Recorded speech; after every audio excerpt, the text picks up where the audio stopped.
And I'm not giving up, I'm not giving up, no, not me. Even if nobody else believes, I'm not going down that easily. So don't give up on me.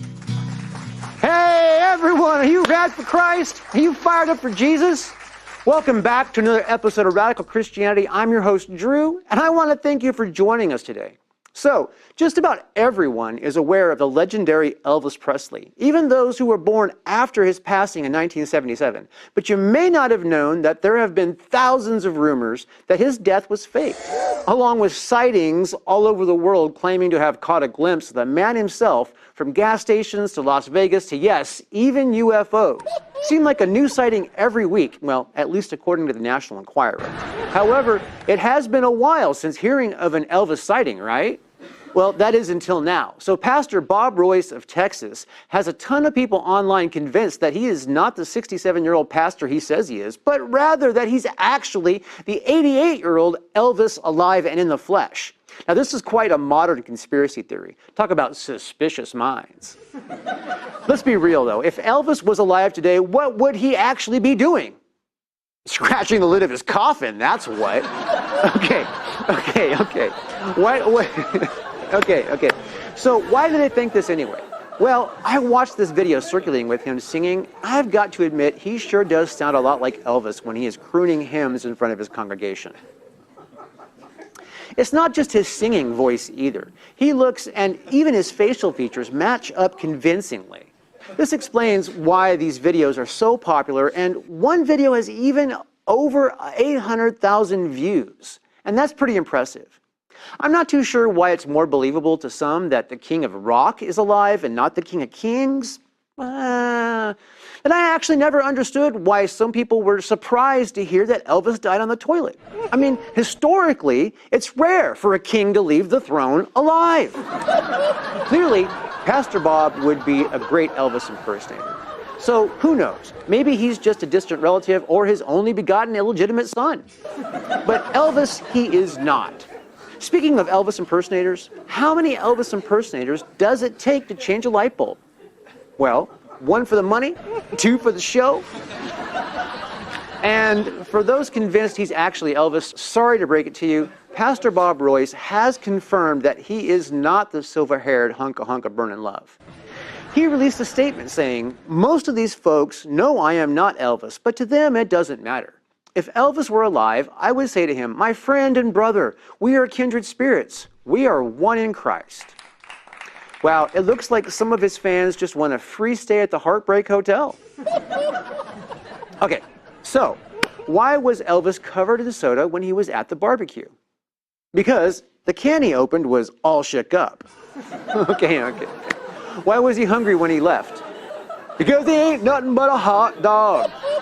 All right, folks, enough silliness for now. Tell me, are you rad for Christ? Are you fired up for Jesus? All right. Woo!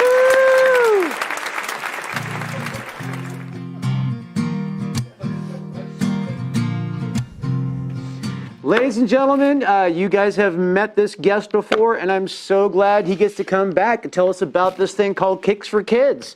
It's something that he's been doing for years, and it has had a major impact. So, ladies and gentlemen, welcome Pastor Edward Thomas. Go on, man. Good to see you. Good to see you. Sit down. Thank you. All right. So, Kicks for Kids. Now, I'm familiar with this because I've heard you talk about it a few times, but maybe our audience isn't quite familiar with it. So, well, 5 years ago this year, started a huge event called Kick It Outreach that gives kicks to kids all over the Central Valley. We started with a bag of 40 pairs of shoes the first year, and in the 4 years since, we've done thousands. Last year, we actually streamed it to Las Vegas. 900 people up there. We gave away close to 600 pairs of shoes. Same thing in Fresno. Had about 1,000 people at a Cary Park, and gave away 700 pairs of shoes. So every year it's just grown more and more. There's so many kids that have a need. The most expensive part of a child's outfit for school is shoes. So with a Right. lot of parents struggling, and I used to work for Fresno Unified, so I would see some kids come back the next year with the same shoes. So because of that, you see bullying, kids made fun of, low confidence. So we said, what can we do to be a blessing? And Kick It Out Reaches made a huge impact. Yeah, well, I mean, it's been successful. I didn't know anybody doing that before you were doing it. Yeah, yeah. And now it's, you know, even my church does a version of it Yeah, yes, sir. at the Tulare Street campus. So Yes, it's, sir. You know, That's amazing, and we've been able to inspire a lot of people to do it. I'm not the first one to do it in the nation. I know I was one of the first people to do it here, but it's been great to see so many people see that same need and be a blessing. So I'm Yeah. definitely happy about that. yeah. So okay, so obviously, let's be clear. The kicks. We're talking about shoes. Yeah, yeah, Okay. yeah. So last year I got to see. Well, I think I actually got to see footage from the previous year Mm-hmm. because you were on the other talk show that I produced. Yes, sir. When we were talking about that Yes, sir. last year. Uh-huh. But I remember seeing like huge line of people. Oh, man. And then there were like massive amounts of shoes. Yeah, yeah. So, you know, how do you coordinate this situation where you get these kids coming in? I mean, because they're obviously not shopping. You know, the first kids through, they're like, oh, you know, they might be like, oh, Yeah. well, I like this one and I like Yeah. this one. But how do you coordinate that? Because you got a lot of people coming through and you got a lot of shoes to move. I mean, they got sizes and, you know, they got style preference. So how do you coordinate that? Yeah, I mean, everybody has style preferences. We try to keep it pretty orderly with, we have the kids come up with the parents and we'll give a shoe size and we'll bring up a pair of shoes. The thing about our event is when I first did it, my mission was to bless them with the best. I didn't want the shoes to be worn down. And it's cool to have shoes in our name brand, but we wanted to get the absolute best. So when the kids get those shoes, they're so excited.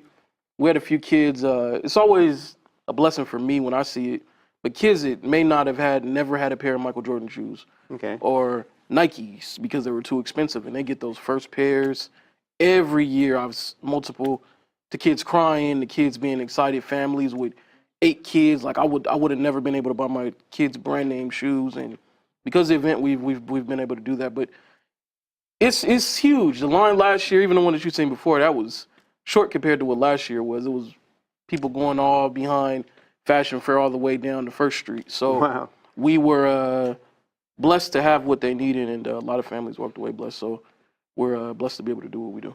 So do you ever run into a situation where this kid can't find shoes to fit because they've been in line? And is there like vouchers or yeah? What we've been able to do the past year is we usually take names, because once you get through the event, it's first come, first serve.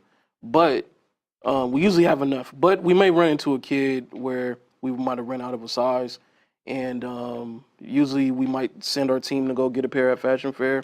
Or we write down the names and we'll personally take the shoe size and personally come deliver those shoes to the parents' house. So we've been able to do that the last 2 years.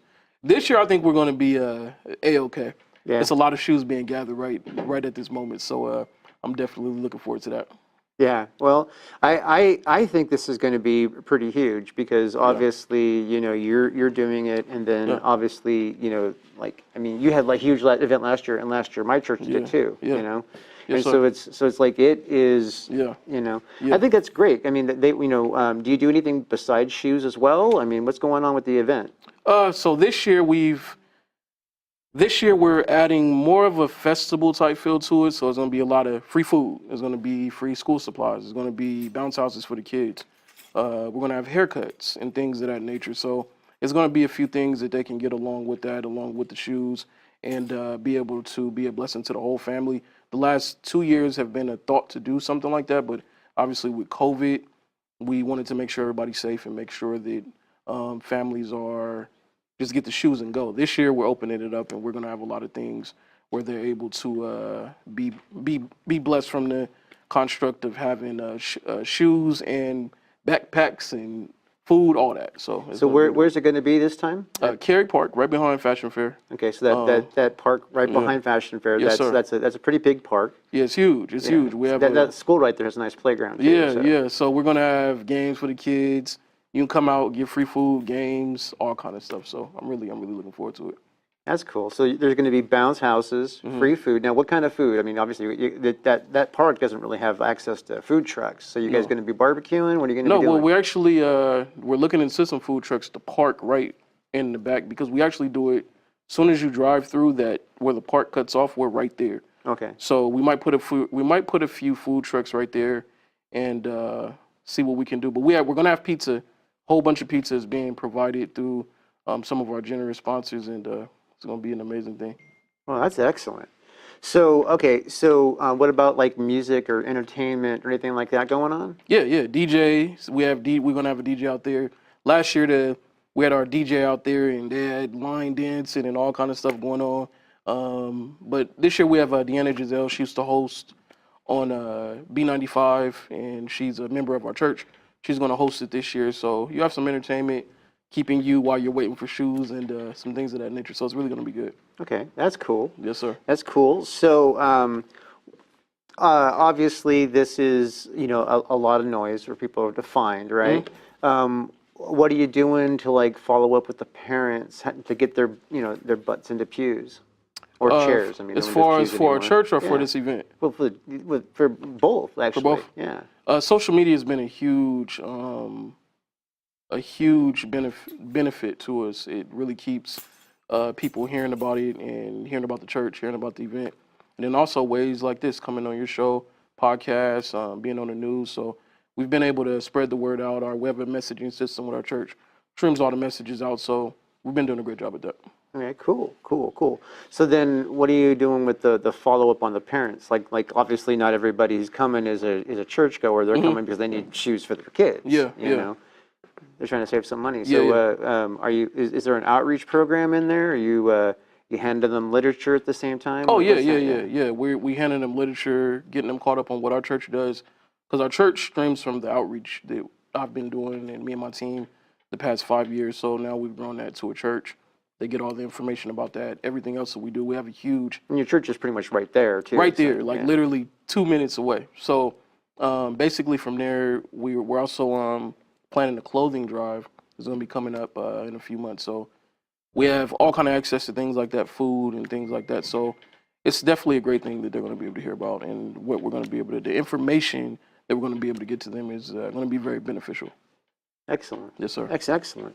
Okay, so then tell me what's been going on. So like Impact Church, you were here for our first episode of Radical Christianity, so that makes you a veteran. That was an honor. By the way, you're our first returning guest. Oh, okay. Yeah. I see. I done had a few first. So the first guest, and then obviously being the first returning guest. Technically the first guest. Yeah. Yes, sir. Well, I think actually you were technically second guest. Second but guest. You know what I mean. I was on the first show. The first episode. Yeah. Yes, sir. And then the first returning guest. Yes, sir. And obviously it was important because you have this event coming on. I wanted to get people notified and aware of it because this is a big deal. It's huge. It's huge. This is a big deal. It's huge. So let's talk about the church. How's it growing? How's Impact Church doing? It's doing amazing. When I came on, we were a few weeks away from starting. Nervous. Starting the church is, from the ground up. This wasn't something that I took over. This is something that I started, me and my team. So, man, it's been beyond me and my team's wildest even prayers. Everything that we've needed, God has provided. Everything has came amazingly. So it's growing quicker than what we would have thought, which is a good thing. But my main thing is the people, the families is being blessed, the fellowship, lives are being changed, and people are getting connected to a community of people. One thing about Christianity and being people that are in church, you don't have to do it alone. So beyond the church, beyond the four walls, we've been able to go out and do certain things and really show them that we're a family in this. We like to say this thing with our church that we're more than a church. We're actually a family. So we don't call them so much church members. We're just all a family. So it's been a beautiful thing. The thing I like the most is there's so many young people joining, so many young people coming. So we're really starting a new wave of, I think, where God is taking the church, especially in the Central Valley. And it's been an honor to lead it so far. So 3 months into it, it seems like it's been a year because everything has just been been going, but 3 months into it, it's definitely been beyond our wildest dreams so far. Well, what about your space? Like, I know that your church building isn't that huge, right? Yeah, So we fit a 120. We can fit a few more rows, and that probably is going to be something we're going to have to be looking into pretty soon. But we fit 128, and we're usually close to full every Sunday. yeah, do you have room on the property to build, or what happens when you max that out? Well, More services? We are definitely, the options is definitely open. There's a church right next to us. It's open for us to go into. That if we get in that, but we're definitely looking at all of our options. And like I tell my team, that'll be something that a mountain we'll cross when we get there. But it's something that we've been looking forward to already so far. Yes, sir. Yeah, because I've been watching. You know, I haven't been there on Sunday because I have my church. And Yes, sir. And then I do kind of try to, like, when I'm not at my church or working and watching, I kind of like try to find churches to peek in to see what other churches are doing. Yes, sir. But like I've been watching, your guys' online posts and stuff like that to see how, and I've noticed that your congregation has grown a lot in the last 3 months. Yeah, we started with me and just my team, which is a few people. They probably fills up 2 rows, and now we're like, man, it's coming fast. So it's been a blessing whenever God gives you a vision. It's amazing to see it grow. So are they like from the neighborhood there, or they drive, or we have people that live in Madera. We have people from all over Fresno. So I like where we are because it's in the middle of everything. It's Central Fresno. So we have some people from everywhere. Yeah, people can go to church and go shopping at the mall. Yeah. Yes, sir. Got some good food places right there as well. So yes, sir. Yes, sir. And yeah, there's a lot to that place. I mean, the fact that it's right in the middle of everything. I mean, right in the heart of Fresno. Fresno. It's got quick freeway access either way. Yeah. You know what I mean? So it's a good location. Yeah, and Fresno State's right there, so yeah. It's definitely a big thing. Yeah. How about Fresno State? You getting any outreach on that campus? Yeah. We have some big plans. Obviously, we moved in our building right before school was over. So our plan is right now we're setting up a few things, but we have some big plans for Fresno State this coming school year with the outreach and everything that we're going to be doing. Cool. Very cool. There's a church, the guy was on here, his name's Patient. Do you know him? Yeah, that's Garage Church. Yeah, the Garage Church. Yeah, I have a lot of good friends over there. Yeah. They're having a really good result from the Fresno State campus. Oh, yeah. I have a lot of great friends over there, and it's amazing to see, and a part of town, because they're close to us as well. So it's amazing to see them hit that area, and the other churches, Bethel, which we're on the campus of, they're doing an amazing job. So we're just glad to be starting and being the young ones on the block, doing what God has told us to do. That's awesome. That's also so tell us a story of blessing other than just attendance and what we talked about here. Like what kind of stuff has God been doing that's like it's obviously God doing it. Yeah, it's not as far from us. One of my favorite stories so far is there's a couple that we have at our church, and they sent us, didn't know, never even wanted to bother with church, ever. They came to our church because a friend invited them, and that Sunday they came, their life from that point has been changed. So they sent me a picture of, they purchased their first Bibles for the first time, and it was just showing us, I remember I sent it to my team, and this is the impact that we're starting to make. This is why God has called us to do this. And it's just beautiful to see people who would have never, they pastor. I just was coming to do somebody a favor. Now they're there every Sunday, their kids are there. So the impact from us is beginning to hit people, and it's a constant flow where it hits us, it hits the people, it's hitting their kids, and so many people are being blessed and impacted. And it's not just we're putting on some kind of a show. It's really impacting lives. So that's been one of my favorite stories so far. Yeah. Well, I know you well enough to know that it isn't just a show. Yes, sir. So, you Yes, know sir. what I mean? I can vouch for it. Anybody wants my opinion.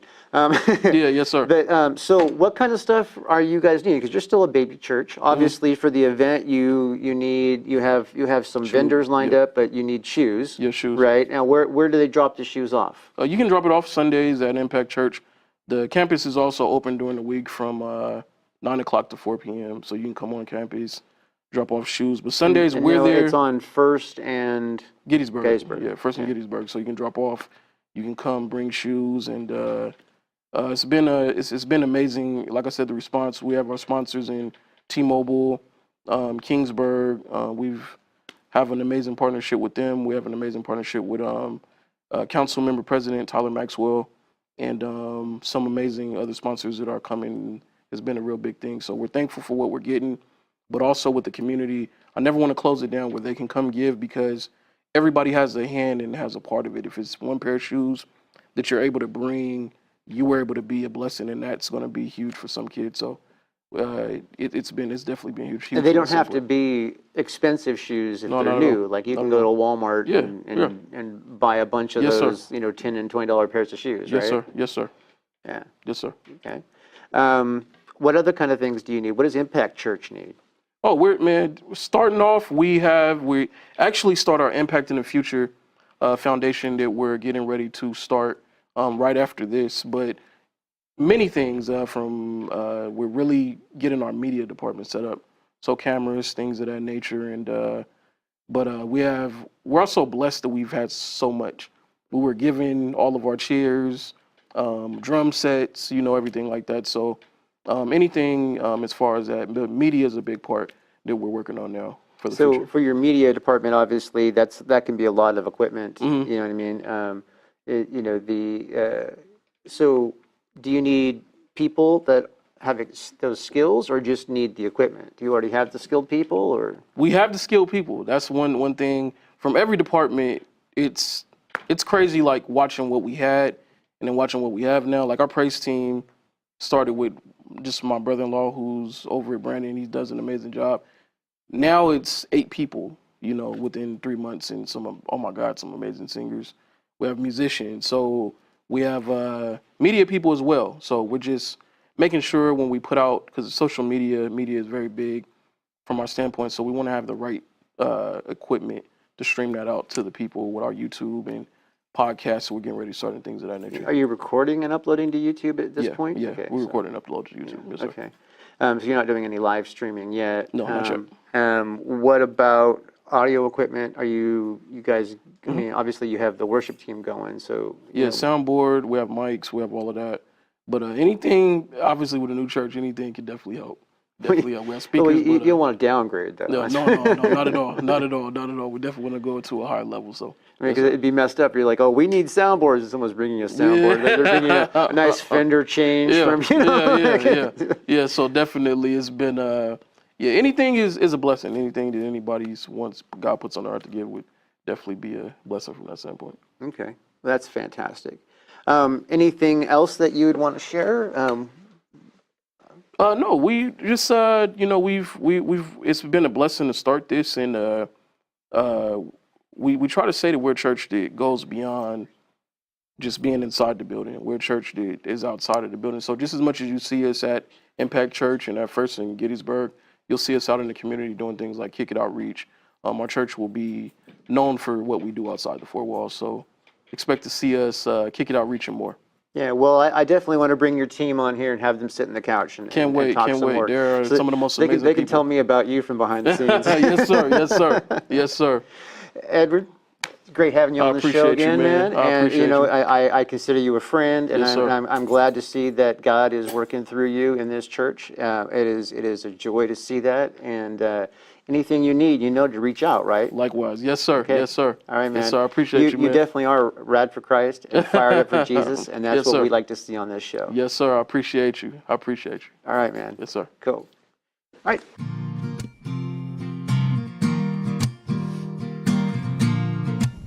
Housekeeping time. Housekeeping time. All right. So Those of you who watch the show know that I hate this part of the show. I hate asking for money. I wish that money would just fall out of the sky or grow on trees. God, can we do that? There's probably a reason why money doesn't grow on trees. So I would like to just reach out to those of you who are watching the show and feel like you could help, right? And we could use your help, right? So if you have $5, $10, $20, $15, $100, whatever it is you might feel like you have to spare, please, we could use that. You can just go to radforchrist.com. That's RAD, 4Christ.com, and click on the donate link. That'll take you to the Mystery Christian Media donation page, and you can select Radical Christianity down from the drop-down list, and all the dollars that you donate will go directly to this show. If you want to donate to the general fund or to one of the other projects that Mystery Christian Media has going on, that's great. We could use the dollars there too. But we're talking about this show right now. We have done a lot of episodes. I believe this is episode 17 or 18. I'm not counting right now. It tells you, look at the text above or below the video. It'll tell you. But the money that you can give would not only bless us, but bless you, and it would help move the kingdom forward. Because we're trying to save souls here. We're trying to reach out to the lost. We're trying to make people feel like they're welcome in the family of God, because they are. Jesus wants you here. Jesus wants all of us here, okay? And we need your help. And the way that you can help is you can share some of that money that God's blessed you with. And if you don't have money to share, I understand. Not everybody is in that kind of position. But you could share this video with somebody. Share it with a friend, post it on social media, something along those lines, you know? Just tell a friend. And if you do that, we will feel very blessed. You'll feel very blessed. And I'm sure God will be smiling on you. All right? So thanks for listening, and on with the show.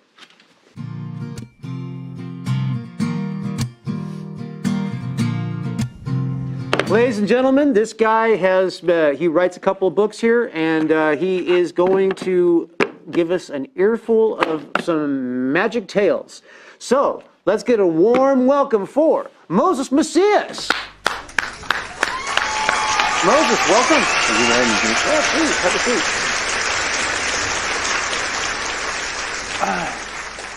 So the way that we kind of do things here with new guests is you basically share your testimony with the audience, and then we kind of swing into how that led to your ministry or your books or whatever. So I grew up like more agnostic, atheist. I grew up in church, but I never really believed growing up as much as I guess most people who grew up in church did. Mainly it was because I was born disabled, so I was born with 3 birth defects. I had spina bifida, hydrocephalus, and cleft lip. And so I couldn't understand why would a great God make somebody like me. So at the very least, I thought it was at least an anomaly or something like that. So I was trying to think logically, because I really couldn't think spiritually in the sense, why would God make me the way he made me? And so I was growing up in the hospital for 21 years. I spent in the hospital. I was going in and out, in and out. For the most part, I was just in the hospital. Then I'd come out, go to school, and do things. But then I had to go back to my appointments and whatnot and my surgeries. So I ended up having about 19 life-changing surgeries. And then the doctors were telling me, oh, he's going to live to be like 5 months, or he's going to die the day of, or, you know, they kept on telling me either so many months or so many years he's going to live. And after about I was 12 years old, they kind of just stopped, more or less predicted this in maybe 2021. Right now I'm 35 years old, so I outlived what the doctors had told me. But at 18, I tried to commit suicide. And when I tried to commit suicide, that's when I felt God calling in my life, and I felt God telling me to stop. And I felt this feeling of a great deal of pain, worse than I've ever surgery I felt, and worse than anything I've ever felt. And I told God, what is that pain? He goes, that's the pain that your family's going to feel when they find your body. And so it was like the feeling of abandonment. And so I gave my life to the Lord that day. You know, thankfully I grew up in church a little bit, so I knew, you know, the sinner's prayer, and I just gave myself to the Lord, and that's how I became a Christian that day. That's cool. That's actually a pretty impactful story. So so the day you were going to try and kill yourself, yeah, it was the day I got saved. Is the same day you got saved. Yes. like almost immediately right after? Or? Yeah, right after I walked out my house. And the funny thing is, when I tried committing suicide, I have a big family, and we lived in a small house at the time. There's always somebody there. I'm in a Mexican family, so there's always somebody there. But it was a divine appointment between me and God. There was nobody there other than my dog, and that was pretty much it. And I walked out, and I went to the next church, closest church to me, and I've been going faithfully to that church ever since. That's awesome. That's awesome. Which church is that? Mendota Pentecostal Church of God. Okay. It's out there about 40 minutes from here. Okay. Yeah, that's an okay church. So how did that? Obviously, before we get to your books, let's talk about how God affected your life after that. Obviously, He would. I mean, that's an impactful moment. Yeah. So how did that? It changed my perspective, how I viewed my growing up. Right here, we got 3 cameras, so you can see I was looking at camera 1. So when I became a Christian, I saw from camera 1 and I saw from camera 2, and then more as I got older, then I'm reflecting when I wrote my book, see from camera 3. So I got to see like just how like when you go through things, you're able to help others. You kind of like learn through the scriptures like, hey, we live in a fallen world. It was never gonna be perfect to begin with. We're not in heaven. Mm-hmm. And so as I began to see my situation, I start to see God in my situation. That's why my first book is called Always With Him, because He's always with me through those things. And one thing about when you go through these things, you're able to bring others out of the desert, into the promised land. And when you just had life 100% good, it's really kind of hard for people to relate to you or really kind of follow you. I'm not saying that don't ever do ministry work and all that stuff, but a lot of times you really don't see the end of the production. You just kind of see the beginning. You don't know how it's going to end at the end, how it's going to be. And so I was just looking from a narrow perspective, and I had to kind of broaden that and say, oh, you know what? I went through these things, but it's really to help others. Not only that, it's to help myself as well, because I was able to grow a lot as a person. And a lot of times when I was looking through these things, it was through the lens of a child. So a lot of times the surgeries I thought were like human experiments and torturing, and technically they are human experiments because we didn't really know what they were doing at the time. It was the 80s and early 90s.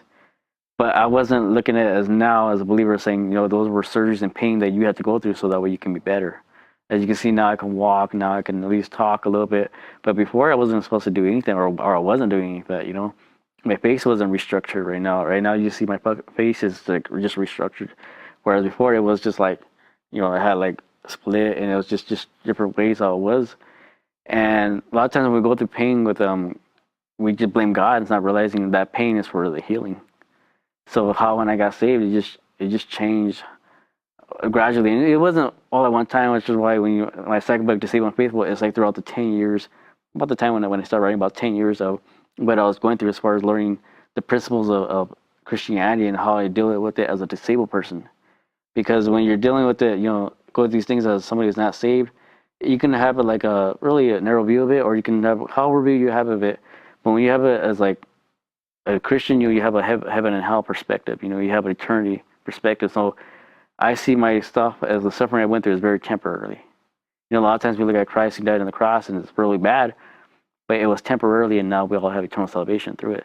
So it kind of really changes, as I learned the scriptures, it really just changed my perspective on it, how I view pain, how I view life in general. Yeah. So this is like a harsh question, so feel free to answer it completely honestly. Yeah. I have spoken with people who, found faith through their disabilities. Yes. And it seems to me like the consistent answer I get from them is they see their disability as a gift. Yes. And not as a curse. Yeah, when I was like agnostic atheist, I did see it as a curse, or at least an outlier. It's kind of like I always look at the numbers, because the one thing the doctors tell you, well, statistically this, and that, and this, they're just being doctors, So I always saw myself as an anomaly. But when I got saved, and even when I wasn't saved, one thing about being disabled, there's no like this imagination. There's no fairy tales. It's very cutthroat, very yes or no, very black and white. Meaning, I didn't try to chase dreams that were never going to be to reality. I never tried to chase things that were never do anything, because like, oh, I'm disabled. This is what I can do. This is what I can't do. So you begin to work with what you can do, and you take that a lot further. So growing up, I was always good at writing, and I always good with my mind. And physically I couldn't do it. So you weren't going to see me waste time in sports that ultimately I was going to end up with a bunch of injuries and just never make the NFL or, things like that. So the harsh reality is that it is a gift in a sense because you're dealt with the cards. Here's the hand. This is what you can get. This is what you can't get. Whereas most people growing up, they're thinking, well, I'm gonna be famous. I'm gonna do all these things. So in reality, that we know that's not gonna happen. You're spared a lot of that. Yeah. You're spared. The illusion. There is no illusion growing up. People tell you as it is. Nurses told me as it is. Doctors told me as it is. And when you're disabled, you're disrespected a lot. So people undermine you and they just tell you straight up how it is. So you're no under any of this illusion or this fantasy. Or you're a believer. You're still dealing with reality.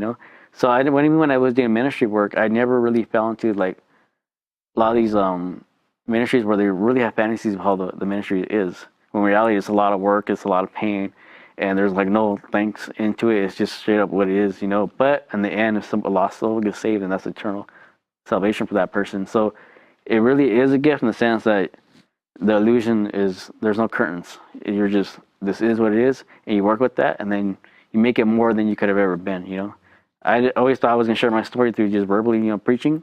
Never once thought it was going to be through a book as well. So that's a great segue. So the books, which one was first? So Always With Me, this white one right here. This one here? There we go. If you buy the book, also know that I really don't pull any punches. So I basically tell it as it is, stuff that does happen in the hospital. Uh-huh. And then my second book, Disabled and Faithful, is really about the after years of, how it is to become, when you're a Christian, as how to deal with a disabled person. Because I see a lot of people that witness to the people who are disabled, and they really don't, not to be mean, but they don't know how to do it right. They don't know how to do it right. You mean? Because they try. I'm curious. Now you're gonna have to elaborate on how you do disabled wrong. One, when I come in, when the disabled person comes in church, and I know this for sure, do not pray for what they can't do. You pray for their soul. I've told when I was going over there, and I go to churches, everybody told me about the miracles. They never told me about the one who gave the miracles. So they would automatically go and just pray for my legs and greatly appreciate it, right? They mean, wow. But you first is that person saved first? Tell them about Christ. Because what you got to understand, my disability is considered disability to you guys, but not necessarily to me. Meaning I grew up in this. It's just like having the same skin tone, this is just how I grew up. This is what I know. So I don't know the side of not having what you guys have. So I don't necessarily, so when I'm praying for my legs, I'm like, in my head, I'm like, my legs are fine. The doctor said that my legs are fine. I'm thinking from a different perspective. But their thing is, oh, he can't run. I'm like, I'm an adult. I don't run. You mean, like, what are you guys doing? Like, it's just, there's so many different perspectives. I'm like, why are you guys praying for my legs? Tell me about Jesus. Because that's why I came here to begin with. So a lot of people, and I have to tell pastors this too, I go, when you minister to somebody that's disabled, please do not focus on their disability, focus on Jesus. And that should be with anybody. So the number one mistake they make is the one they treat a disabled person differently when they should treat them like a regular person to begin with. Okay. And then another thing too is the way they raise them in the ministry. So a lot of times they try to raise them like everybody else. So in this sense, you do have to treat them differently, but you have to go according to what they can and can't do. And technically, you should do that with everybody. Quit trying to put people in positions they can't do, And so you gotta have to maneuver that way. And so once they're saved, you gotta realize, all right, what can you do? And do not underestimate them. They could be some of your greatest workers that you could ever have. Like, all right, what can you do? All right, we're going to focus on that. And there's just so many ways people would just go to you. And right away, they want to witness to you. And they always want to relate to you. I'm sorry, if you grew up normal, you're never going to ever relate to a disabled person. They just went through things that I'm an alien in this world. I just went through things that you guys can never imagine. There's some ground earth things that we have, in common. But a lot of times they try to say, oh, yeah, I know what you're like. You've been through, I know that your pain. It's like, no, you haven't. You will never know. To be in the hospital for a week, haven't ate for a week, you're dying, and maybe even if you went to the hospital you had maybe an incident, it's not the same as staying there. See, they got to go home, we never got to go home. Even when I went home, it was temporarily, and I'd go back. Another surgery, and then it'd be physical therapy for a year, and it was this ongoing thing. You went back, maybe you had a 2-year stint where you're in the hospital going back and forth, but then you got your rest of your life together. It's different when you have to go through that every day of your life. And so don't ever try to relate to them because you can't. And you don't have to. That's another thing. You don't have to. You just have to tell them about Jesus. You just have to make sure that they know about the one who gives the miracles and gives the faith and things like that. Whereas so many people just focus on these other things that... What would you say to somebody who was bitter about their disability? I understand. Like, I grew up bitter for a long time. And even as I got saved, keep in mind I still had to learn to forgive people even after I got saved. And so I would tell them, you have to keep on sweetening every day. Everything like a sweet tea, you put a little more sugar in there. And I'm not telling you to go full blast and put a lot of sugar. I'm just every day learn to forgive somebody or a situation, learn to forgive yourself more importantly. And every day a little take the steps to take that bitterness away. Because it's not going to happen overnight. I didn't get to where I'm at and be able to write my books overnight. I was like 30 when I first started writing these books. And it just takes the time to process to go through it and take away that bitterness and filter it out through prayer, through reading your word, and even just through life in general. I had to learn to replace my bad memories with good memories. Meaning I never really had a good childhood, but I have a good adult life because I took the choice to like, all right, that happened to me, but now I'm going to go make new memories with my family and with my new friends and do all these things. And you really have to learn to filter that out, replace it with other things and balance it out, saying, hey, I went what I went through, but here's what I'm going to do for now. So Always With Me is a story about your life. Yeah. Right? And is this your testimony in here, basically? Yeah, basically my testimony, so what I just told, but in a long format. All right. And then, so this other one is Disabled and Faithful. Tell us about this book. So that one's about, so you gave your life to the Lord, you're disabled, how do you maneuver around that? Because the way you can maneuver around church is not really the same, in a sense. Like, for example, one example I give is giving. All right, if you're not disabled, you have a normal job, you have a normal life, you can just give as you can, But if you're disabled, you can't have like pennies to work with, because maybe you get an SI check or maybe you do work part-time. You can't give as much as everybody else can give. But you got to learn to realize that God looks at your heart. So he looks at your heart and he looks at the very pennies, like the lady at the well who gives a little bit, but it was like she gave a lot. Do you find that you're blessed with time, or are you... Yeah, I am blessed with time. In some sense, yes. In some sense, I still have to take care of my medical stuff. But the thing is, you tend to have more time, and so you're able to use it better. You know what I mean? So you also people who are disabled, they tend to have a really good talent because it becomes very noticeable amongst what you can't do. You kind of like, oh, this person can really good at drawing or this and that. So you have more time to work on that because you just naturally do that because, you can't do anything else physically. Yeah. So you tend to work on that, and that is what you can use to help, with the church. Like for me, I would write grants for the churches, so that way they are able to feed people. I'm not able to be there physically and lift all the heavy boxes and the food and stuff, but I do I'll write a grant, and now they're able to, for years, just to feed thousands of people. Well, that, just so you know, writing grants is a very important gift. I mean, I know a lot of people who have spent months trying to write a grant and fail miserably. So that's a terrific skill to have. Yeah, because I do it like somebody. I think they'll come. I think the first time I did, they came to me and say, I don't professionally write grants. I just haven't done it a couple of times, and they went through the first time. Or they gave me, they're like, hey, I need to understand in about 4 hours. You think you can write me a grant or something like that? So I'll write it real quick, and then I'll turn it in, and then I'll find out they're repeating people or whatever, But yeah, writing grants is very important. Like any kind of gift that everybody has, it's like we're many members, but like, just one body, we're many members. Like not everybody can do everything. And when you try to do that, you're going to burn yourself out, and then you're going to ruin it for everybody else as well. So you got to focus on what you can do. So don't be looking at everybody else like, oh, what can they do? Just look at, all right, I'm disabled, but I can do this one thing, and maybe the church can use me. Now, if the church underutilizes you, that's on them, that's not on you. And that's not a reflection of God. That's just a reflection of them. They need to learn to not undermine anybody. Okay. So, Disabled and Faithful, what else are people getting out of this, obviously? They're getting encouragement. So even if you're not disabled, you can look at that and say, you know what? I may not necessarily relate to him, but I can understand why he's coming from these different... Like I put 10 principles, basically, on different ways to give. Like when I say prayer, a lot of times I put like, or don't just pray about your body and your disability. Like, okay, God knows already, but there's other things to pray about. I'm sure he does. Yeah, he already knows, So so don't let your prayer life be based off of your disability, be based off what are the needs of the people. What are the needs in your life? And somebody who's not disabled can also look at that and say, yeah, you know what? I keep on focusing on this instead of just give it to God. Because sometimes our prayers can show our lack of faith because we're just not trusting in God, so we're continuing bugging and saying, you know what, God, you have it, you can take care of it, and I'm going to move on. So there's things that people can take away from that, just principles that maybe reminders that they need to be encouraged to do. So obviously based off people who are disabled, but if you're not disabled, you can still look at that and say, you know what, I can take this. Here's the thing, we're all broken. Yeah. Our disabilities may not be obvious from person to person, but we're all broken. You know what I mean? So it's like, this is like what I've gathered, again, please include your input. But from people I've spoken with who actually have disabilities and and faith together, and they see their disability as a blessing.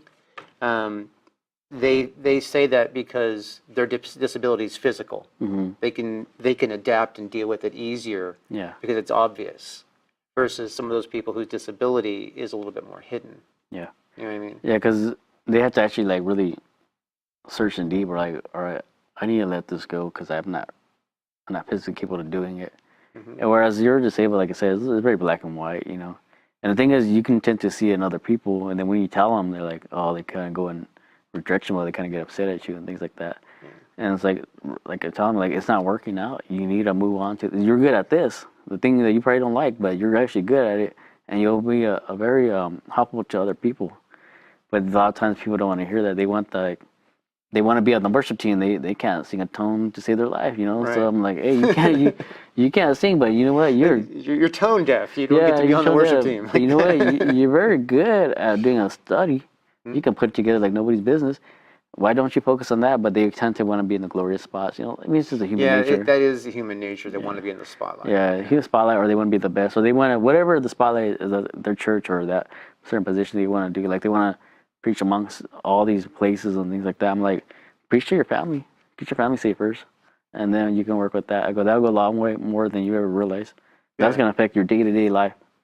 You know, when it's great, you know, obviously we want to preach to the world, but sometimes we got to work with the world we're in and preach to those who are around us. Yeah, you know, that is a good message right there. That really is. Everybody who's watching, take that home with you. Take that home with you, because preaching to the masses, right? If that is very superficial.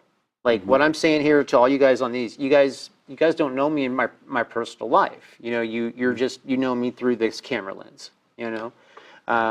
But the people that see me every day, right? What I say to them is not as impactful as what they see from me. Yep. You know, and I imagine that you and what you go through and how you adapt to it in your mindset is very impactful for a lot of people. Yeah, and sometimes I don't realize that until, like, you know, every now and then you talk to them, like, you know what? I watch you every day and I see what you do go through, and you still do the simple things, you know. Things that, like, people, like, for example, there's ministries that I'll go and I'll partake. Even sometimes I'll be like, man, I'm only going to go for an hour because physically that's all I can do. Or maybe 3 hours and then I have to leave. But people see that, they're like, man, I'm physically healthy. I don't even go at all. And they see pictures of me or whatever they see of me. And so you got more of an impact just doing the small things than you'll ever realize and try to do the big things, you know? Yeah. For me, I find the most impact when I'm just loving on somebody and like, you know, it's just, hey, you know what? Whatever you're going through, you know, I'm here for you. That's about the most impact I get out of people. I mean, I don't have some kind of overwhelming, you know, pressure point. I mean, and I have a skill set, and I have other skill sets, and I try to use those for God because He's blessed me with those. But when it comes to me impacting people, I think I think the way that I impact people most is by highlighting what other people are doing. Yeah, and even sometimes, like, you ever do art, sometimes you gotta highlight it because then it really pops it out, you know. Another thing, because, like, for example, I wouldn't have been able to write those books if it wasn't some of the simple stuff people did in my life. Like I say, I was borderline the life of being agnostic, atheist, and Christianity, you know, all in the same kind of boat thing. The one thing that kept me from going full blown that way, every time I was in the hospital, I got visits from the brothers in Christ. Okay. So the people that my parents went to church with, they'd go and they wouldn't just say, oh, how's Moses doing? They would go actually show up to the hospital. And one thing is the reason why I knew is to the sinner's prayer, and the reason why I knew some of these things in church is because I would have felt grateful for them visiting me. Because the hospital back in the day, ain't nobody visit you other than a dog. Maybe they would bring the dog around and visit you. Maybe a lot of people are scared of the hospital. Maybe you might get a certain, you know, God put in somebody's heart that they come visit you. But for the most part, now they have rules and regulation. Back then they had no rules. You can literally just walk in and just visit people. And that's how very little visits we got. You'd be surprised sometimes these people get no visits from the family. You'd see them go in, and the next time you see family is when they're having to take them out. And so I was very grateful that when people came visit me from the church, I had to go to the church. I just had to. It's a small ministry, but look at the impact. You made an author out of me, because I'd go to church and I would tell them thank you, grateful for giving me the flowers, any little thing that they just for visiting. I'd go for like maybe a week or two, whatever, and then I'd always go back and not go again. But that little time I was there, the 1 or 2 times I would go, it was able to God put seeds in me. Have you considered going and doing hospital visits for people who may be struggling like you were? Yeah, I do go every now and then. Sometimes it's hard because it does bring flashbacks of what I went through. And, naturally when you're in the ministry, obviously some people get sick, so you go and visit. But now there's so many rules, especially with COVID, you can't really just walk in like you see. Right, yeah, it's a little stricter now. Yeah, so what I did is when I first started doing nothing but street ministry for like 10 years. And I would go visit hospitals and things like that as well. But now the fact that I want to go back and just full on, now as I get to so many paperwork, all this lot of information you gotta have. So you can't just walk in like you used to and it'd be like even if you tell them, oh yeah, I get more pushback from people who are not disabled than disabled people. Because the thing is that when I try going there, like, oh yeah, I was in the hospital and I came to Valley Children's Hospital and I did this and that. Right away they want to try to compare you to their child and they have worse or compared to the kids that they see that they have worse. I'm like, oh, that's not what this is. I can relate to that guy more than you ever can. Yeah. Because I've been through what he's been through. I go, he's not gonna really hear it from you because he's not seeing it from you. Same thing when you try to tell people about Jesus. They don't see Jesus in your life. Why are they going to listen to you about Jesus? Yeah, exactly. It's like if you're not living for Jesus, then how are you going to demonstrate? Yeah, that so I try to tell them like, let me talk to your. I mean, when I talk to somebody disabled, it's a 4-hour conversation. I ain't never met this person in my life, and it's like a 4-hour conversation in probably like 5 minutes, because of what we just went through. It's just so many different things, stories that people will never know unless like a story for you, right? Like, for example, that's how it is comparison. You go get coffee. You're not going to sit there and tell everybody you got coffee. It's just like, whatever, you got coffee in the morning. That's how some of our stories are, where it's like, oh, we just got coffee. But for everybody else, it's like, oh, man, you should put that in a book. It's like a big deal. So we have like little stories like that most people will never know. And then we really don't think about it until we talk to somebody who's not disabled, and we just talk about the things we went through. Things like that, like the Special Olympics, all these little things that you go through, and you meet like the Make-A-Wish Foundation. Like, everybody sees all the good sides of these. I've seen the ugly side of these organizations, how terrible they are and things like that, but nobody wants to hear it because they see the commercial and they see, oh, hey, you just donate this and that. I see the ugly side where they pick and choose these wishes based off who looks worse and who don't, who they can make more money off of, who they can't. Who they can exploit for fundraising. Like, oh yeah, we can exploit this kid. He looks a lot worse.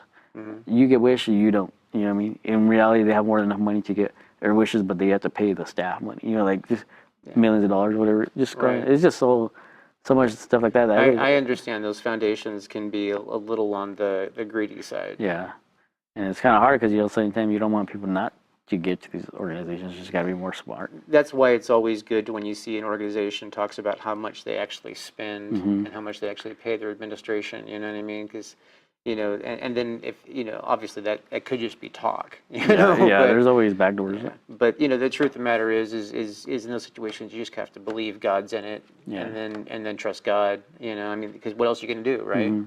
And it's always good working at an individual level, with a disabled person. Yes, there's nothing better than the one-on-one. Yeah. It's like what they say is the best thing that you can do in the Christian community or in the world to represent Jesus is just show up. Mm-hmm. Yeah, just show up. Yeah. So where can we find these books? So you can find them on Amazon. You can find them on iTunes, and you could just search up Moses Macias, and you'll find my books. Okay, so Moses Macias, Always With Me, and Disabled and Faithful. These books right here. Go and find them. I suggest you get them for yourselves, and then if you got somebody who's maybe struggling with something that they're going through, that they might be able to get something for the book, get a couple extra copies, so that when they throw the first one back at you, you can drop another one under their pillow or something. So, Moses, thank you so much for coming on Radical Christianity and opening up and hanging out with me for a little bit, man. You are rad for Christ. You're definitely fired up for Jesus, and I love to see it. Thank you for having me. Yeah, thank you.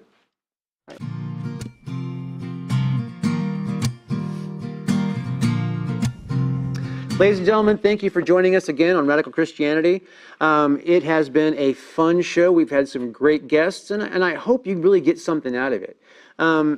it is really important to me that that we are connecting with you and that you at home are enjoying what you see. So if you want to write in and tell us that you are enjoying the show, or there's something else you'd like to see, a guest that you'd like to see on here, something like that, feel free to contact us, all right? And then you can go to find us at radforchrist.com. That's RAD, the number 4, Christ.com, and ask us a question, give us a comment. If you need a prayer request, it's all right there. You know, there's somebody out there right now, and there's probably a few somebodies that is sitting here and they can hear Jesus kind of rat-tat-tapping on their heart, you know, a little, hey, I'm here. You know, it's not good to ignore that. I mean, you need to deal with it, because you're either saying yes to Jesus, or by not answering yes to Jesus, you're technically saying no. Okay, I know that's kind of a harsh way to approach it, but it's really true. Because if the world was to end today and you said yes, you're in. And if you did not say yes, you're not. And that's harsh truth to deal with here. So just keep that in mind if you're ignoring Jesus knocking on your door. But for those of you who are ready to address that Jesus is knocking on their heart and they want to accept him in there, it's not complicated. It's a pretty simple little process, right? You can just say something simple to God and say, Jesus, I need you. You know, my life is not what it could be. I feel like I'm missing things. I have emptiness. I have pain. I have suffering. And I am not happy with myself. Please come into my life and change me. Turn me into the person that you designed me to be. It doesn't have to be those words. It can be super simple, as in just, Jesus, forgive me and save me. Really, it can be that simple. All right? But you just have a conversation with God. Just talk to him. Just tell Jesus what you're feeling and how you want him to be in your life. And he's there for you. He's waiting for you to ask him to come in so that he can take away your pain. He can take away your suffering. He can turn you into somebody that you can be proud of being. This is simple stuff here, okay? And I mean, if you said that prayer with us, I want to welcome you to the family of God. Because the truth is, if you believe in your heart that Jesus is the Son of God, and you say with your mouth that he is Lord, you will be saved. Simple as that. And then we will meet in heaven. And let me just tell you, I am not a glorious, glorious saint, right? Like, I'm getting to heaven. I might be kicking it in heaven's trailer park. I don't know. But I'm going to be happy to be there, right? So I can see you laughing, okay? You're just imagining me in heaven's trailer park right now? Yeah, I got you. All right. But truth of the matter is here, if you are saying that prayer today and you have accepted Jesus into your heart with us on this show today, I want you to write me on radforchrist.com. That's RAD, the number 4, Christ.com. And there's a Got Saved form on there. I want you to fill out that form and just tell me that you actually got saved. All right? And I'm going to send you a Bible, right? So you can have the Word of God in your hands, take it wherever you go, even when there's not internet connection, you'll be hooked up with the Word of God, okay? And you'd be surprised how well a Bible works into your life. They say that the more used a Bible is, the more thoughtful and deep a Christian is. I don't know how accurate that is, but you know, there is some truth to the fact that the more that you spend in the Bible, the stronger your faith is going to be. So it's good to have a Bible. And I'm sitting here and I'm just rambling on, but the truth of the matter is there's someone out there that needs to hear this. There's someone out there right now, watching right this second, who is feeling the tug and they need Jesus to come in. And if that's you, I hope that you will sit there and you will pray and talk to him and then write me afterwards, because I would love to know. And if you guys got questions or prayer requests, or you just want to tell us something, comment on the show. If you've got somebody that you think would be a great guest on the show, please contact us, let us know. We would love to hear from you. And this part, this is the most important thing of anything I got to hear to say today. And that is that Jesus Christ loves you, and so do I. Thank you for watching Radical Christianity. We will see you next week. And I'm not giving up, I'm not giving up, no, not me. Even if nobody else believes, I'm not going down that easily. So don't give up on me. It's a mystery.